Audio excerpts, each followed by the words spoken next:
এক রাখাল কতগুলা গরু পালতো, গরুগুলাকে নিয়ে প্রতিদিন মরা ঘাসের ভিতরে বাইধে রাখতো। পাহাড়ের কিনারায় তাজা তাজা ঘাস, সেই ঘাসের কাছেও গরুগুলোকে নেয় না। আজান গরুগুলোর ভিতরে একটা চালাক জওয়ান গরু ছিল।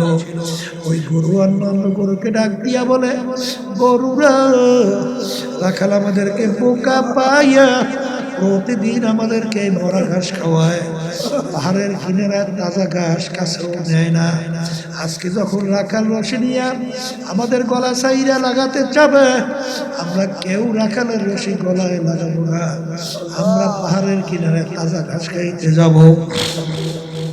অন্যান্য গরুরা বলে পাহাড়ের কিনারায় বাঘ, ওখানে যাওয়া যাবে না, রাখাল আমাদেরকে ভালোবাসে বিদায় এখানে রাখে। কিন্তু বাজার রাখাল রশি নিয়ে আসছে, সব গরু রশি গলায় লাগায়, কিন্তু ওই জওয়ান গরু রশি না লাগাইলে আজু পারে উঠাইয়া দৌড়ের পর দৌড়, রাখাল পিছনে দৌড়ায় আর ডাক দিয়ে বলে, গরু ফের ফের, পাহাড়ের কিনারায় তাজা ঘাস খাইতে যাইস না, ওখানে বড় বড় বাঘ চাইয়া আছে, তুই তাজা ঘাস খাবি, বাঘ তোর সিনার ভিতরে ফাইরা তোকে দইরা ঘাড় মটকে যখন রক্ত শোষণে শুরু করবে, ও গরু তুই আর কোনোদিন আসতে পারবে না। গরু শুনলো না, দৌড়াইয়া তাজা ঘাস খায়। অন্যান্য গরু নিয়ে রাখাল বাড়ি দিয়ে রওনা কইরা যায়। বাজার ওদিকে 3 দিন পর্যন্ত একটা বাঘ মাওলার দরবারে পেটের ক্ষুধায় কান্দে, এ আমার মালিক, তুমি আমাকে বানাইছ, তুমি কি আমাকে খোরাকি দিবা না? বাঘের দোয়া মাওলায় কবুল কইরা ফেললো।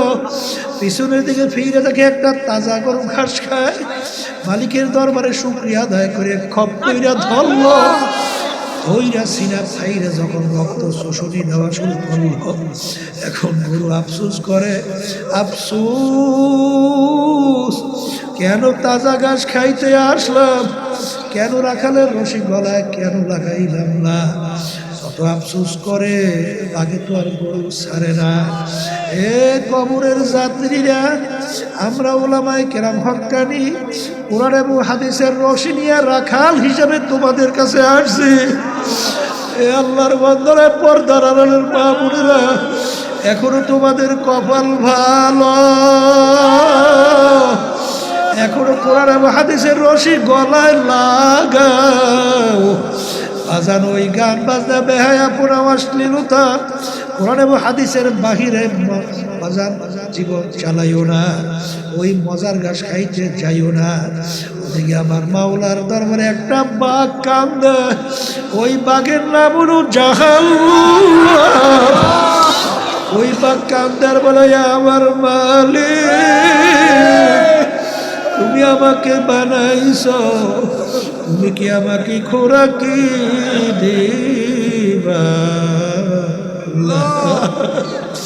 আমার মালিক বলছেন, হে দুনিয়াদার মানুষ, ওয়াকুদুহান নাসু ওয়াল হিজারা উইদ্দাত লিল কাফিরিন।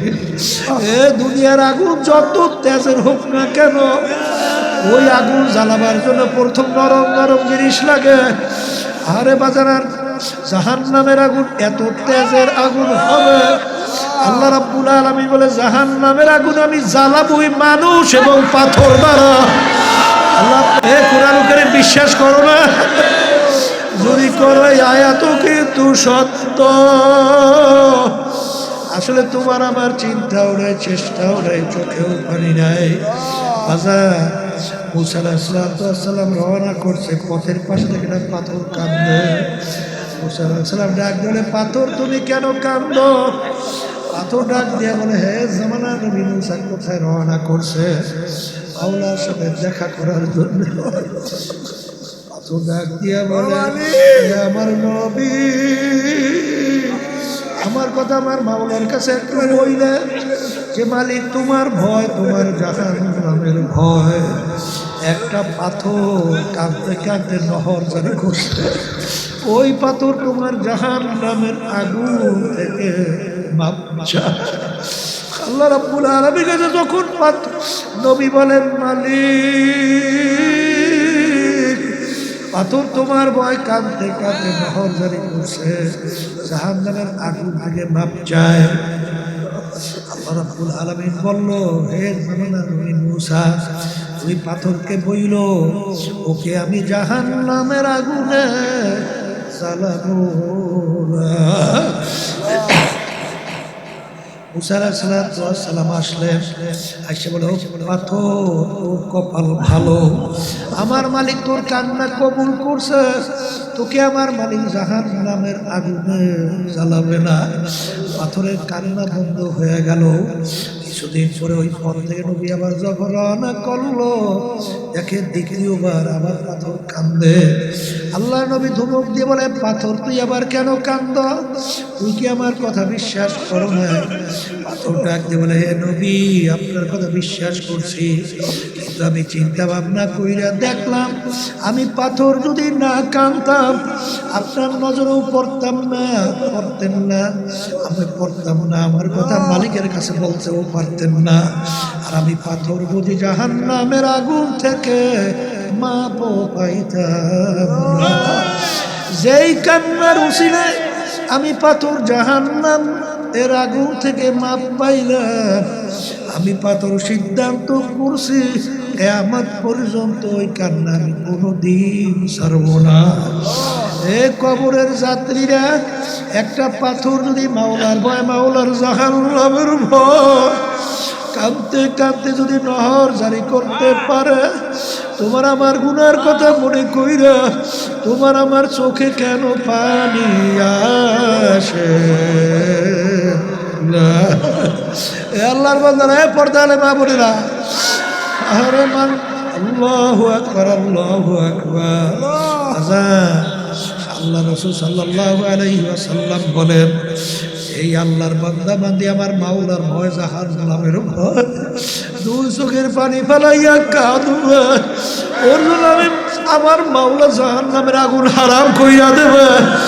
মান বাকা মিন খাশিয়াতিল্লাহ হারামাল্লাহু তিলকাল আইনা আলান নার। সেই চোখ আমার মাওলার ভয় কাঁদবে, ওই চোখের জন্য জাহান্নামের আগুন হারাম কইরা দিবে। আল্লাহ রাসূল সাল্লাল্লাহু আলাইহি ওয়াসাল্লামের চেয়ে বড় পীর, ওলি, গাউস, কুতুব দুনিয়া থেকে আসবে কোনদিন? আল্লাহ রাসূল সাল্লাল্লাহু আলাইহি ওয়াসাল্লাম দুনিয়া থাকা অবস্থায় তার কলিজার টুকরা সন্তান ফাতেমা রাদিয়াল্লাহু তাআলা আনহা, ভালো করে বুঝেন, তাকে ইঙ্গিত করে বলছিলেন, ইয়া ফাতেমা আনকিজি নাফসাকি মিনান নার, ইয়া ফাতেমা আনকিজি নাফসাকি মিনান নার। ও ফাতেমা, দুনিয়ায় থাকা অবস্থায় নিজে আমল করো, আমল মানে কাজ, জাহান্নামের আগুন থেকে বাঁচো, এরপরে অন্ধকার কবরে যাইয়া শো। ও ফাতেমা, যদি কবরে এই পরিচয় দাও, আমি আখিরি জামানার নবীর মেয়ে। আল্লাহ রাসূল বলেন, ফাতেমা রে, এই পরিচয় কবরে কোনো কাজ হবে না। এ কবরের যাত্রীরা, এ পর্দার আড়ালের মা বোনেরা, আল্লাহর রাসূল তার মেয়ের ব্যাপারে কথা বলতে পারে, ফাতেমা নিজে আমল করো, জাহান্নামের আগুন থেকে বাঁচো, এরপরে অন্ধকার কবরে যাইয়া শো। ফাতেমা যদি কবরে এই পরিচয় দাও, আমি আখিরি জামানার নবীর মেয়ে। আল্লাহর রাসূল বলেন, ফাতেমা রে, এই পরিচয় কবরে কোনো কাজ হবে না। এ দুনিয়াদার পাগল, এ পর্দার আড়ালের মা বোনেরা, ভালো কইরা বোঝো, তারপর দুনিয়া থেকে বিদায় নিয়ে কবরে যাও। কারণ বাজান রে, কবরে যদি কেউ দিয়া পরিচয় দাও আমি চরমনাইয়ের মুড়ি, এই পরিচয় কিন্তু কবরে কোনো কাজ হবে না।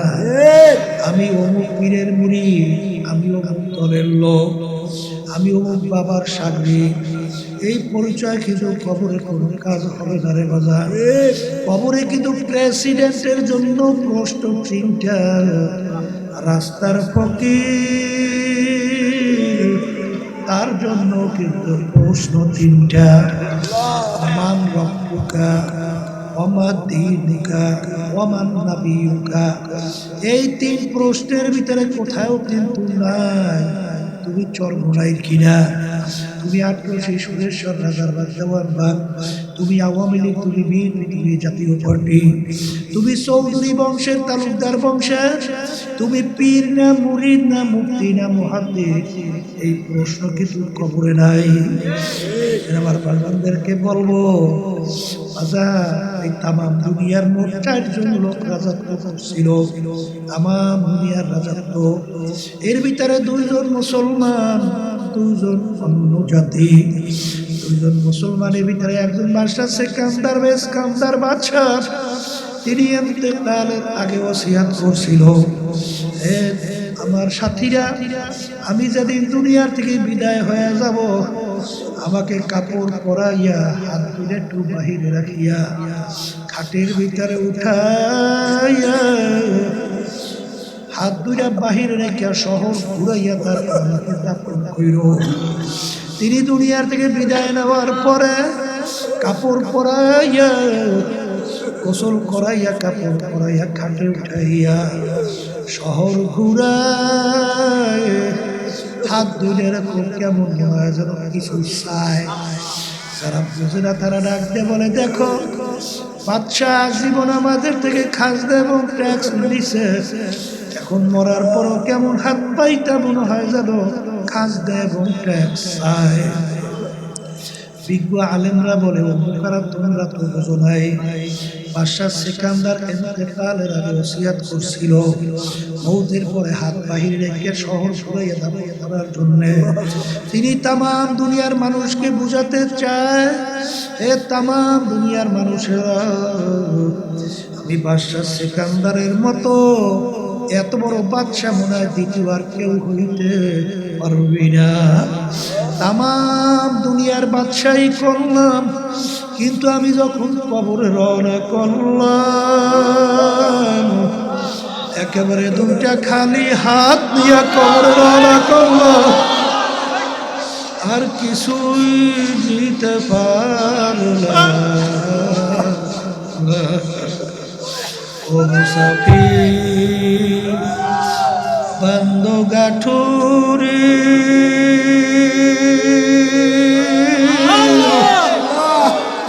বহু দূরে ঠিকানা,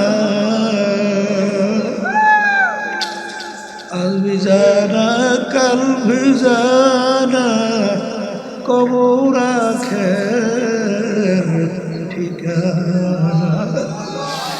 এমন ঘরে যাইতে হবে যেই ঘরে নাই বাতি, এমন ঘরে থাকতে হবে যেই ঘরে নাই সাথী। হে দুনিয়াদার পাগল আমার বাবারা, হে পর্দার আড়াল মা বোনেরা, মনে করছো আমরা হুজুররা কিছু বুঝি না। তুই যা শুই নেই দাঁড়িয়ে রাখছি, তুই যা শুই নেই মাথায় টুপি রাখছি, তুই যা শুই নেই লম্বা জামা গায়ে দিয়েছি, তুই যা শুই নেই ফজরের সময় ঠান্ডার মধ্যে তখন আল্লাহর পক্ষ থেকে মুয়াজ্জিন আমাদেরকে দাওয়াত দেয়, আসসালাতু খায়রুম মিনান নাওম, ঘুম হইতে নামাজ ভালো। বাজার ল্যাপ কম্বল ফালাইয়া অনেক সময় ঠান্ডা পানিতে উজু কইরা পাগলের মতো উঠা দৌড়াইয়া মসজিদে নামাজে দাঁড় হইয়া যায়, কারণ ওই সময় যদি ঘুমাইয়া থাকে আমার মাওলা বেজার হইয়া যাবে।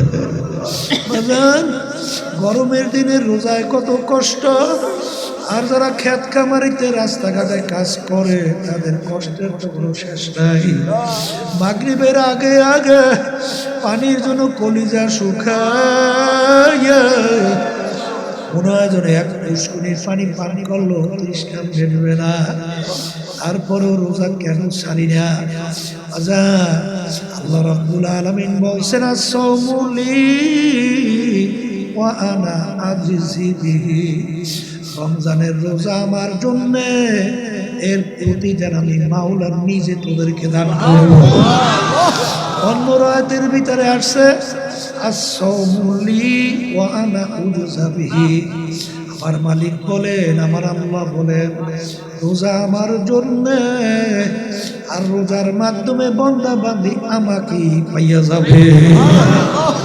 এই আল্লাহর বান্দারা, পর্দা আলে মা বোনেরা, রমজান মাসের এত বরকত, এত ফজিলত আল্লাহ রাসূল সাল্লাল্লাহু আলাইহি ওয়াসাল্লাম রমজান আসার আগে সাহাবায়ে কিরামদেরকে নিয়ে দোয়া করে, আল্লাহুম্মা বারিক লানা ফি রজব ওয়া শাবান ওয়া বাল্লিগনা রমাদান। আল্লাহ রাসূল দোয়া করেন, মালিক তুমি আমাদের হায়াতকে বাড়াইয়া রমজান পর্যন্ত পৌঁছাইয়া দাও। এ দুনিয়াদার পাগল আমার বাবারা, রমজান মাসের রোজার এত মূল্য, এত গুরুত্ব কিতাবের ভিতরে আসছে। কেউ যদি রমজান মাসের একটা রোজা ইচ্ছা কইরা ছাইরা দাও, তুমি যতদিন বাইচা থাকবা ততদিন তুমি রোজা রাখতে থাকবা, কিন্তু রমজান মাসের একটা রোজার ফজিলত কোনো দিন পাবা না। আর রমজানের একটা রোজা যদি কেউ ইচ্ছা কইরা ছাইরা দাও, লাগাতার 60টা রোজা রাখা লাগবে। মাঝখানে চইলে গেলে আবার করার থেকে শুরু। কারণ কি, রমজান মাসের রোজা এত কষ্ট আমাদের মালিক কেন হুকুম দিলেন? আমার মালিক বলেন, এই রমজান মাসের রোজার মাধ্যমে আমার ভয় তোমাদের ভিতরে পয়দা হবে। কারবার পয়দা হবে? কার ভয়? কার ভয়? আল্লাহর ভয় ছাড়া কোনোদিন বান্দা বান্দি গুনার থেকে ফিরতে পারবে না। যখন পারবে, যেই আল্লাহর বান্দা বান্দির মধ্যে আল্লাহর ভয় পয়দা হবে, তারা আমলনামা থেকে গুনাহগুলো এইভাবে সইরা সইরা পড়বে।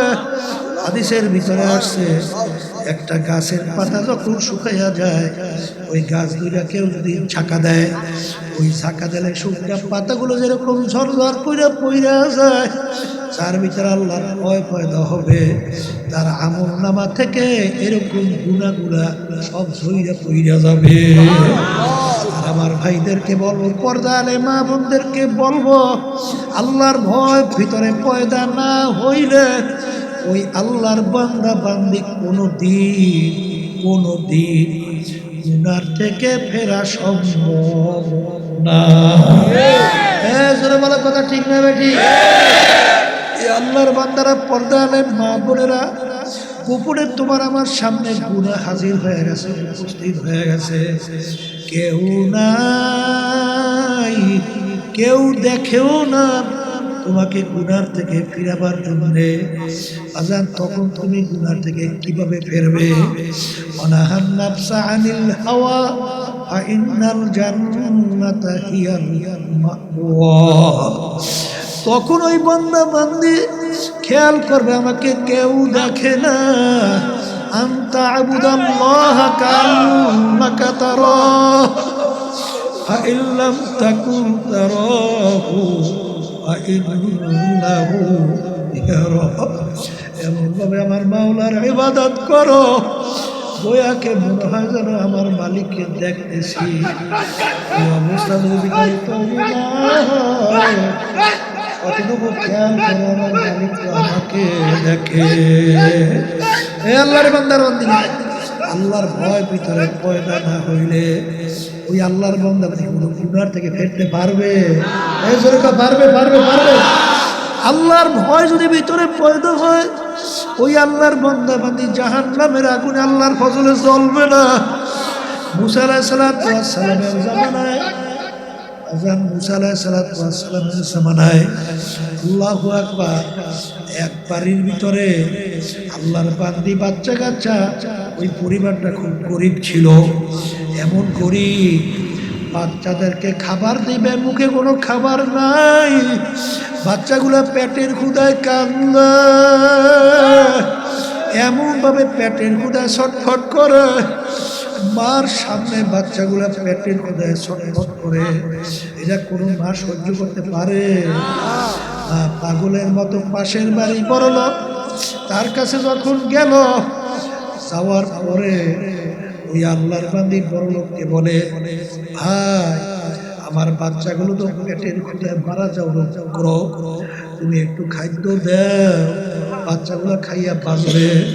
তখন ওই বড়লোক বদমাইশ বলতেছে, তুমি যদি আমার সঙ্গে অপকর্মে লিপ্ত হইতে পারো তাহলে এর বিনিময়ে তোমাকে আমি খাদ্য দিব। এই কথা শোনার পরে আল্লাহর বান্দী ওখান থেকে চইলা গেল। এখন যাইয়া দেখে বাচ্চাগুলার প্রায় হুঁশ নাই, মরে মরে অবস্থা। এইটা দেখে মা তো সহ্য করতে পারে না, আবার পাগলের মতো দৌড় দিয়ে গেছে, যাইয়া বলে, তোমার কথা আমি রাজি আছি, তাড়াতাড়ি খাবার দাও, আমার বাচ্চাগুলো মারা যাইতে আছে। যখন ওই বদমাইশ খারাপ কাজের জন্য সামনে অগ্রসর হইতেছে, তখন আল্লাহর বান্দির শরীরের ভিতরে থরথর করে কম্পন শুরু হয়ে গেল। তখন ওই ব্যক্তি ডাক দিয়া বলে, ব্যাপার কি, তুমি এরকম থরথর করে কেন কাঁপতেছ? তখন আল্লাহর বান্দি বলে, আল্লাহর ভয় আমি কাঁপতেছি, আমার মাসুম মাওলা তো আমার দিকে চাইয়া আছে। বলার সঙ্গে সঙ্গে ওই আল্লাহর ভিতরে আল্লাহর ভয় পয়দা হইয়া গেল যে আমার চেনে মোকারাম তো আর দ্বিতীয় দুনিয়াতে নাই।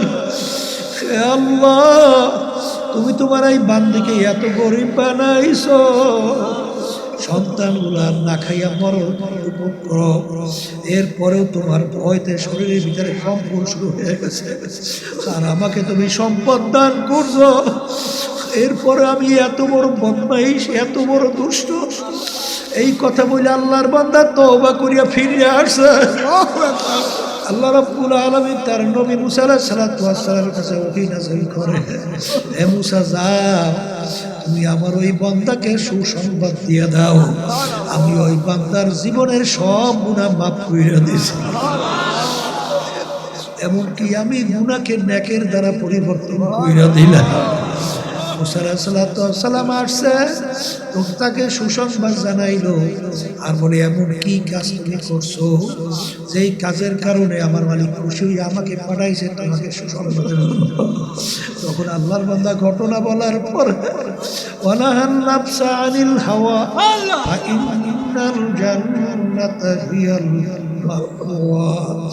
এই আল্লাহর বান্দা বান্দি আল্লাহর ভয়, আল্লাহর জাহান্নামের ভয়, আমার মালিকের আযাব ও গজবের ভয়, নিজেকে গুনাহ থেকে ফিরিয়ে রাখতে পারবে। আল্লাহ ঘোষণা দেন, তার জন্য আমি বেহেশত ঘোষণা দিলাম। এক শ্রেণী আল্লাহর বান্দা বান্দি এরকম দুনিয়ার মধ্যে আছে, যাদের ব্যাপারে আমার মালিক বলেন, তাকশাইরু মিনহু জুলুদুল্লাযীনা ইয়াখশাউনা রাব্বাহুম ثم تلين جلودهم وقلوبهم إلى ذكر الله। এক শ্রেণী আমার বান্দা বান্দির এরকম দুনিয়ার মধ্যে আছে, যখন তাদের গুনার কথা মনে করে আমার আযাব ও গজবের কথা মনে হয়, আমার জাহান্নামের কথা মনে হয়, তখন তাদের শরীরের চামড়াগুলো ভয়তে থরথর করে কাঁপতে থাকে, তাদের কলমটা থরথর করে কাঁপতে থাকে।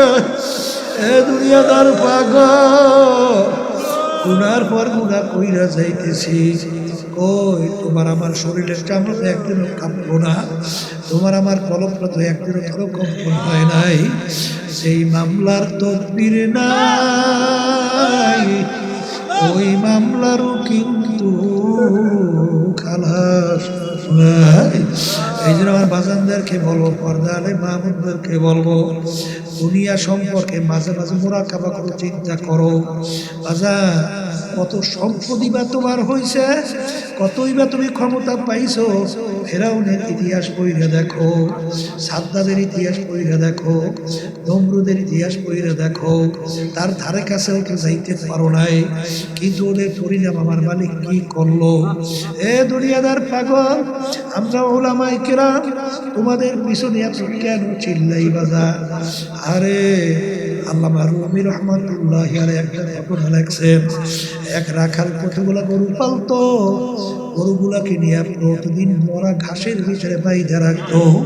পাহাড়ের কিনারায় তাজা তাজা ঘাস, সেই ঘাসের কাছেও গরুগুলোকে নেয় না।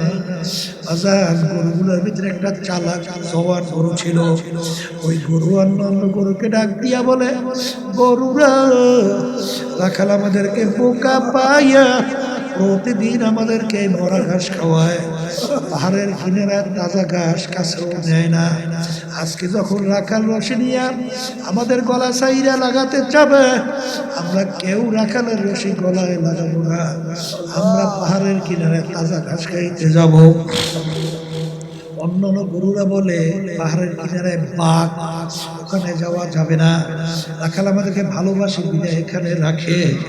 কিন্তু বাজার রাখাল রশি নিয়ে আসছে, সব গরু রশি গলায় লাগায়, কিন্তু ওই জওয়ান গরু রশি না লাগাইলে আজু পারে উঠাইয়া দৌড়ের পর দৌড়, রাখাল পিছনে দৌড়ায় আর ডাক দিয়ে বলে, গরু ফের ফের, পাহাড়ের কিনারায় তাজা ঘাস খাইতে যাইস না, ওখানে বড় বড় বাঘ চাইয়া আছে, তুই তাজা ঘাস খাবি, বাঘ তোর সিনার ভিতরে ফাইরা তোকে দইরা ঘাড় মটকে যখন রক্ত শোষণে শুরু করবে, ও গরু তুই আর কোনোদিন আসতে পারবি না। গরু শুনলো না, দৌড়াইয়া তাজা ঘাস খায়। অন্যান্য গরু নিয়ে রাখাল বাড়ি দিয়ে রওনা কইরা যায়। বাজার ওদিকে 3 দিন পর্যন্ত একটা বাঘ মাওলার দরবারে পেটের ক্ষুধায় কান্দে, এ আমার মালিক, তুমি আমাকে বানাইছ, তুমি কি আমাকে খোরাকি দিবা না? আগের দোয়া মাওলায় কবুল কইরা ফেললো।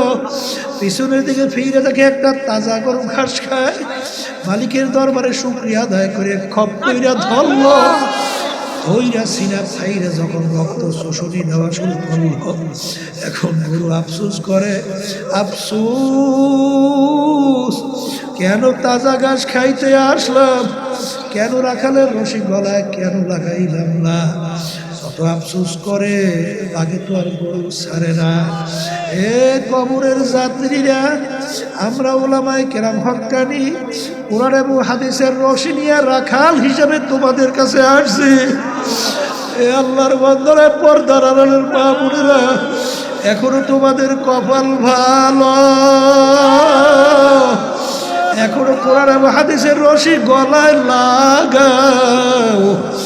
আজান ওই গান বাজনা বেহায়াপনা অশ্লীলতা কোরআন এবং হাদিসের বাহিরে বাজান জীবন চালাইও না, ওই মজার ঘাস খাইতে যাইও না। ওদিকে আমার মাওলার দরবারে একটা বাঘ কান্দে, ওই বাঘের নাম হলো জাহান্নাম। ওই বাঘ কান্দার বলে, আমার মালিক, তুমি আমাকে বানাইছ, তুমি কি আমাকে খোরাকি দিবা? আমার মালিক বলছেন, হে দুনিয়াদার মানুষ, ওয়াকুদুহান নাসু ওয়াল হিজারা উইদ্দাত লিল কাফিরিন। এ দুনিয়ার আগুন যত তেজের হোক না কেন, ওই আগুন জ্বালাবার জন্য প্রথম নরম নরম জিনিস লাগে। আরে বাজার, জাহান্নামের আগুন এত তেজের আগুন হবে, আল্লাহ রাব্বুল আলামিন বলে, জাহান্নামের আগুন আমি জ্বালাবই মানুষ এবং পাথর দ্বারা। আল্লাহ, এ কোরআন কারীম বিশ্বাস করো না? যদি করো, আয়াত কিন্তু সত্য। আসলে তোমার আমার চিন্তাও নাই, চেষ্টাও নাই, চোখেও পানি নাই। বাজার মুসা আলাইহিস সালাম রওনা করছে, পথের পাশে থেকে একটা পাথর কাঁদে।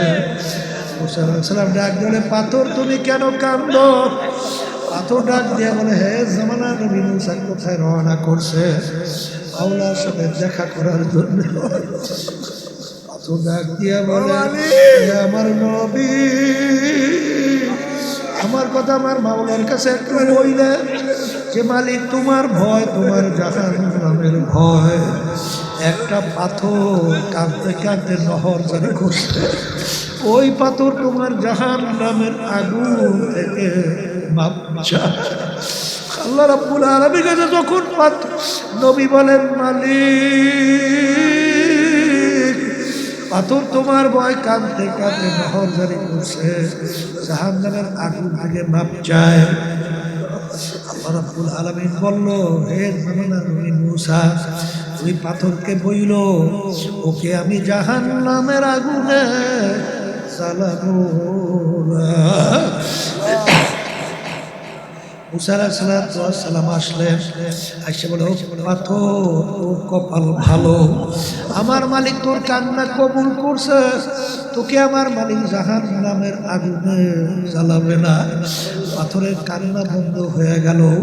কিছুদিন পরে ওই পথ থেকে নবী আবার যখন রওনা করলো, দেখে দ্বিতীয়বার আবার পাথর কান্দে। আল্লাহ নবী ধমক দিয়ে বলে, পাথর তুই আবার কেন কান্দ? তুই কি আমার কথা বিশ্বাস করো না? পাথর ডাক দিয়ে বলে, হে নবী, আপনার কথা বিশ্বাস করছি, কিন্তু আমি চিন্তা ভাবনা কইরা দেখলাম, আমি পাথর যদি না কাঁদতাম আপনার নজরেও পড়তাম না, পড়তেন না, আমি পড়তাম না, আমার কথা মালিকের কাছে বলতেও পারতেন না। আর আমি পাথর বুঝি জাহান্নামের আগুন থেকে মাপ পাইতাম না। যেই কান্নার উসিলায় আমি পাথর জাহান্নাম এর আগুন থেকে মাপ পাইলাম, আমি পাথর সিদ্ধান্ত করছি কিয়ামত পর্যন্ত ওই কান্না আমি কোনোদিন ছাড়ব না। এ কবরের যাত্রীরা, একটা পাথর যদি মাওলার ভয়, মাওলার জাহান্নামের ভয় কাঁদতে কাঁদতে যদি নহর জারি করতে পারে, তোমার আমার গুনার কথা মনে কইরা তোমার আমার চোখে কেন পানি আসে না? আল্লাহর বান্দারা, পর্দা আলে মা বোনেরা, আরে মান, আল্লাহু আকবার, আল্লাহু আকবার। আল্লাহ রাসূল সাল্লাল্লাহু আলাইহি ওয়াসাল্লাম বলেন, এই আল্লাহর বান্দা বান্দি আমার মাওলার ভয়, জাহান্নামের ভয়, দুই চোখের পানি ফেলাইয়া কাঁদবে, ওর জন্য আমি আমার মাওলা জাহান্নামের আগুন হারাম কইরা দেবে। মান বাকা মিন খাশিয়াতিল্লাহ হারামাল্লাহু তিলকাল আইনা আলান নার। সেই চোখ আমার মাওলার ভয় কাঁদবে, ওই চোখের জন্য জাহান্নামের আগুন হারাম কইরা দিবে। এই জন্য আমার বাজানদেরকে বলবো, মাদেরকে বলবো, বাজান আমার মালিক যখন মাহফিলে নিয়ে আসছে, আমার মালিকের কাছে দেলটাকে ভাইয়া দুই চোখের পানি চাইরা গুনার কথা মনে কইরা আমার মালিকের ডাক দাও, মাপ চাও। আমার মাওলা বড় দয়ার মাওলা, আমার মাওলা বড় মায়ার মাওলা। যদি মাপ চাওয়ার মতো চাইতে পারো, আমার মালিক তোমাকে আমাকে মাপ না কইরা পারবে না। আল্লাহ আমাকে আমাদের সবাইকে কবুল করে না।